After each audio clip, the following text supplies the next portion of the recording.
నమస్తే, welcome to NSTV news. నేను Mounika. Bulletin ముందుగా హెడ్లైన్స్ చూద్దాం. బీజేపీ రాష్ట్ర కార్యాలయంలో నిర్వహించిన మీడియా సమావేశంలో బీజేఎల్పీ నేత ఏలేటి మహేశ్వర్ రెడ్డి రేవంత్ రెడ్డి మతిస్థిమితం లేకుండా బాధ్యతారహితంగా మాట్లాడుతున్నారు. రాహుల్ మెప్పు కొరకు విమర్శ చేయాలి కాబట్టే మాట్లాడారు.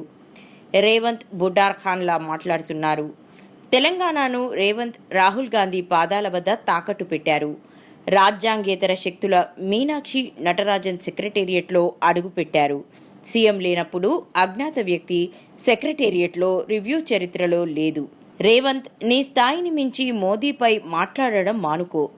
ప్రధాని పదవి కొరకు నెహ్రూ దేశాన్ని ముక్కలు చేశారు. అందరికీ నమస్కారం.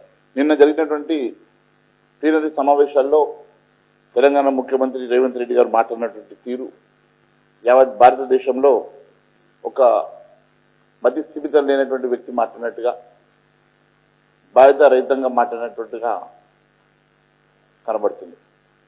ఒకసారి మీరు ఆలోచిస్తే కేవలం మన పదవి కాపాడుకోవడం కోసం, రాహుల్ గాంధీ మెప్పు కోసం ఏదో మాట్లాడాలి కాబట్టి ఒక విమర్శ చేయాలన్నట్టుగా విమర్శ చేస్తూ ఉన్నారు. కానీ నిజంగా రేవంత్ రెడ్డి మాటలు ఒక బుడ్డర్ ఖాన్ మాటలు లెక్క, ఒక బుడ్డర్ ఖాన్ని తలపిస్తున్నట్టుగా మాట్లాడుతున్నాడు.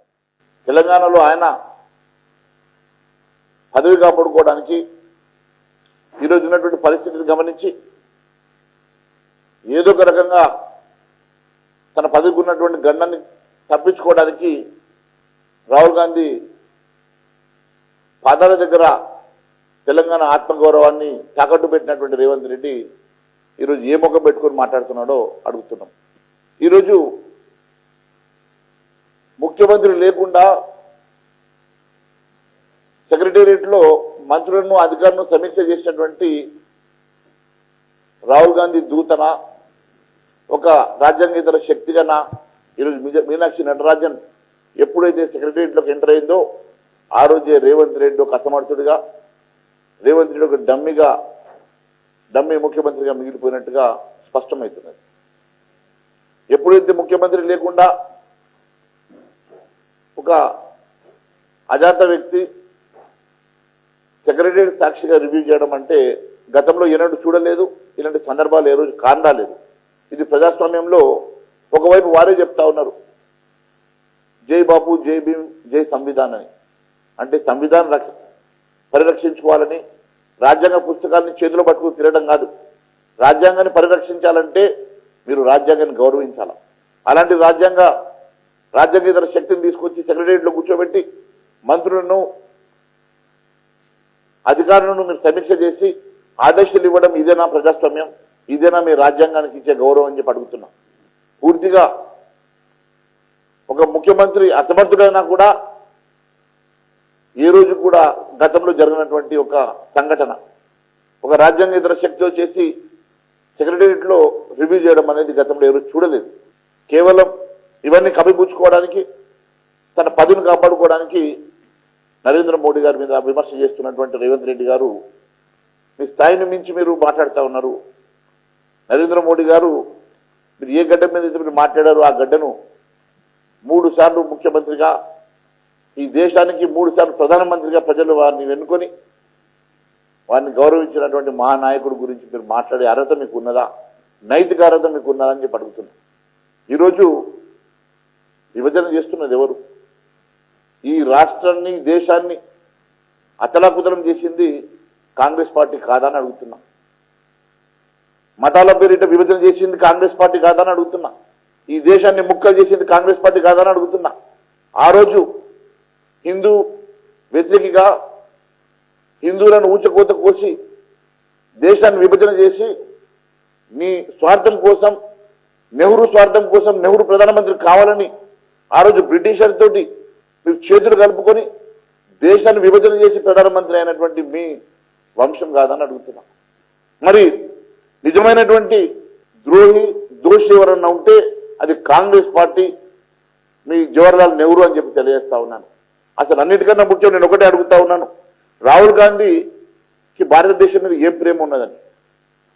రాహుల్ గాంధీకి హిందూ భారతీయుల మూలాల కన్నా విదేశీ మూలాలు ఎక్కువగా ఉన్నాయి. వాళ్ళ తాత ఫిరోజ్, తల్లి ఇటాలియన్, ఆయన వారసుడు రాహుల్ గాంధీకి దేశం మీద ఏం భక్తి ఉన్నది, దేశ ప్రజల మీద ఏం ప్రేమ ఉన్నది, ఈ దేశ సంస్కృతి గురించి ఆయనకు ఏం తెలుసు అని అడుగుతున్నా. పాదయాత్ర చేసిండంట. పాదయాత్ర చేస్తే ఏమవుతుంది? మోకాళ్ళు అరిగిపోతుంది. పాదయాత్ర చేస్తే ఏమవుతుంది? 4000 కిలోమీటర్లు నడిస్తే ఏమవుతుంది? నువ్వు పాదయాత్ర చేస్తే మోకాళ్ళు అరిగిపోయి మోకాళ్ళ మీద నువ్వు నడిచినా కూడా ప్రజలు ఎలా వాస్తవాలు మర్చిపోదు. ముందు కేవలం మీ స్వార్థం కోసం ఆలోచించేటువంటి కాంగ్రెస్ పార్టీలో నీ స్వార్థం కోసం నువ్వు ముఖ్యమంత్రి పదవిని కాపాడుకునే దాంట్లో నువ్వు మాట్లాడుతూ ఏదో ఒక రకంగా ప్రధానమంత్రి కావాలని చెప్పి మోకాళ్ళ మీద నడిచినా ప్రజలను ఆశీర్వదించరు. ప్రజలకు వాస్తవాలు తెలిసిన సంగతి తెలియజేస్తా ఉన్నాను. ఏది ఏమైనా రాహుల్ గాంధీ ఆలోచన విధానం, రాహుల్ గాంధీ చేష్టలు దేశానికి విచ్ఛిన్నం చేసే, అన్యాయం చేసే చర్యలే ఉంటాయి తప్ప దేశం కోసమైన ఆలోచించే విధానం ఆయన దగ్గర లేదు. అలాంటి పార్టీకి నువ్వు వారసుడిగా ఈరోజు మాట్లాడుతున్నటువంటి ప్రతి మాట కూడా మైనార్టీలను ఎన్కేసుకోవడానికో నీ పదిని కాపాడుకోవడం కోసమో ఈరోజు ఆకాశం మీద ఉమ్మేసినట్టుగా ఉన్నది. నువ్వు ఎన్ని రకాలుగా పిచ్చి మాటలు మాట్లాడినా, బుడ్డర్గాన్ మాటలు మాట్లాడినా ప్రజలు అసహించుకుంటారు తప్ప దానివల్ల ఉపయోగం లేదని చెప్పి మరొకసారి తెలియజేసుకుంటూ, ఇంకొకసారి ప్రధాని నరేంద్ర మోడీ గారి గురించి మాట్లాడితే ఖబర్దార్, మళ్ళీ రాష్ట్రంలో కూడా నేను తిరగనీయకుండా మా ప్రజలుగా ఆపుతారనే సంగతి తెలియజేసుకుంటూ ధన్యవాదాలు తెలియజేస్తాను. అసలు కేటీఆర్ ఉన్నట్టున్నాడు దాంట్లో. కేటీఆర్ అనే వ్యక్తి గతంలో నేను చెప్పినటువంటి అంశాన్ని ఎప్పుడు ప్రతిసారి రిపీట్ చేస్తుంటాడు.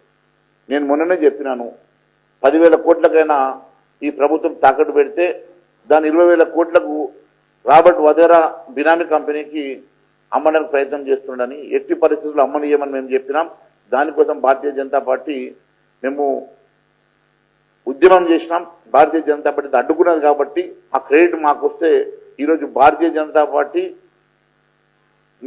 మంచి పేరు వస్తున్నదని చెప్పి ఈరోజు టీఆర్ఎస్, ఎందుకంటే టీఆర్ఎస్ ఈరోజు కాంగ్రెస్ పార్టీకి తోకపాటైంది. మద్రాస్ వేదికగా వాళ్ళిద్దరు కలిసి వాళ్ళు ఒప్పందం చేసుకున్న తర్వాత ఈరోజు కేవలం కాంగ్రెస్ పార్టీకి వత్తాసు పలుకుతూ టీఆర్ఎస్ పార్టీ ముందుకు వెళ్తున్న సంగతి ప్రజలు గమనిస్తా ఉన్నారు. Thank you.